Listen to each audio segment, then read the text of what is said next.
Y sobre el lienzo las rectificaciones son continuas y son constantes. Por ejemplo, en una cara, un retrato es muy difícil, es algo milimétrico, es decir, no se podría explicar con palabras. Ayer una compañera no se puede racionalizar lo que quiero decir. Una compañera me decía ayer, bueno, es que yo no podría pintar porque si yo soy consciente o se me va la mano un poco, pues me temblaría y eso. No se trata de una acción mecánica al pintar. El pintar es algo que engloba cuerpo, mente y espíritu.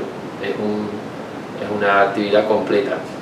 Y no se trata de tener más o menos pericia a la hora de manejar un pincel o a la hora de tener buen pulso o mal pulso, porque yo tengo, en ese caso, muy mal pulso, pero cuando me pongo delante del cuadro, el tiempo se para, lo primero. Cuando me pongo a pintar, para mí el tiempo se detiene.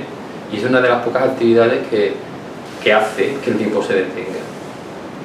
Y lo segundo, tú no te das cuenta de cómo pones no eres consciente del movimiento de la mano. La mano va sola, prácticamente. La mano tiene su propia memoria, que coge de la experiencia de la memoria colectiva, prácticamente. Y todo esto hace que, para mí, yo vea que la pintura es algo que está por encima de ti, es una energía que viene y se plasma en el cuadro, a través de tu ayuda. Entonces, para ser buen pintor creo que primero es, al igual que en el ensayo-error que se produce en la superficie blanca del lienzo en la vida, es un lienzo.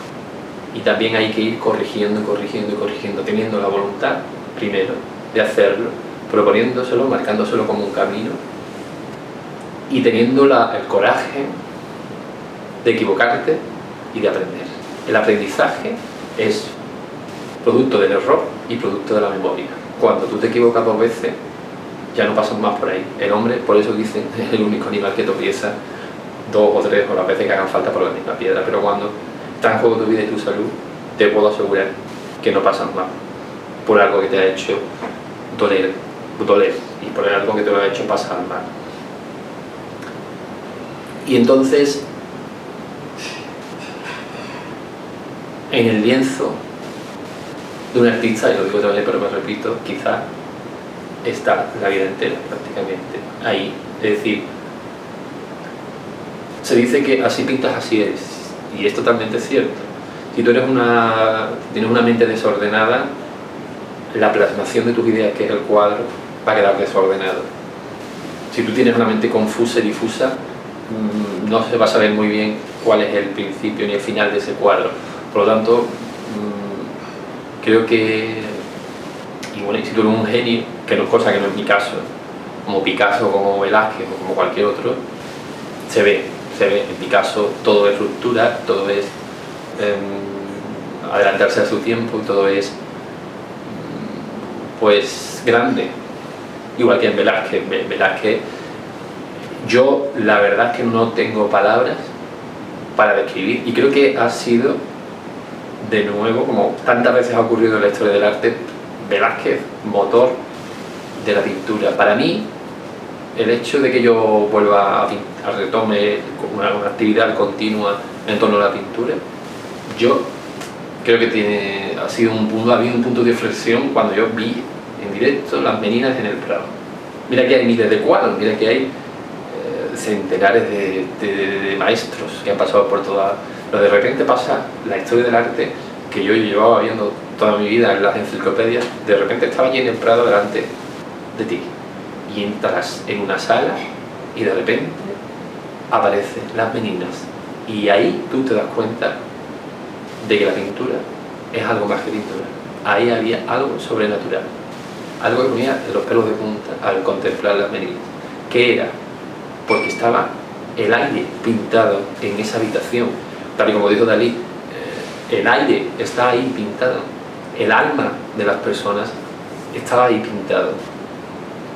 Para que te impacte un cuadro, para que te emocione, para que te llegue, solamente con 2 elementos, que son una tela y el alto y el ancho y la profundidad, para que tú recuerdes ese cuadro, ahí tiene que haber algo muy potente. Y ese algo potente es el alma. Por eso, para hacer un buen retrato, tienes que hacer prácticamente un estudio psicológico del modelo. No un estudio psicológico técnico, pero sí por lo menos ser consciente de cuáles son los gestos de ese modelo en ese momento, de qué es lo que está viviendo en ese momento para representarlo con un fondo y contextualizarlo. Es decir, que no basta solamente con medir, no se trata de líneas, no se trata de una mecánica, no se trata de técnica, hay algo más. Y eso pasa pues en todos los artes, que hace que Camarón sea tan grande, sea un símbolo de su época, porque a lo máximo que puede aspirar un pintor o un artista es ser símbolo de su época. Y lo más grande que le puede pasar a cineasta, a un músico, es que de una época sea recordada por una canción, por una película, por un cuadro. Y eso pasa pues pocas veces. ¿Cuál es la diferencia entre un cuadro más y ese cuadro que ha marcado una época? Primero, que hay algo que se te escapa y que es el contexto social, sociológico. Y segundo, ¿qué diferencia ese cuadro que pintó Picasso antes de Guernica? Y Guernica, cuando hay una superficie, es cuestión de líneas que pues se pueden medir, se pueden estudiar, se pueden robotizar, se pueden repetir hasta la saciedad. Pues eso que está ahí es lo que no tiene explicación, y esa es la mitad invisible del arte.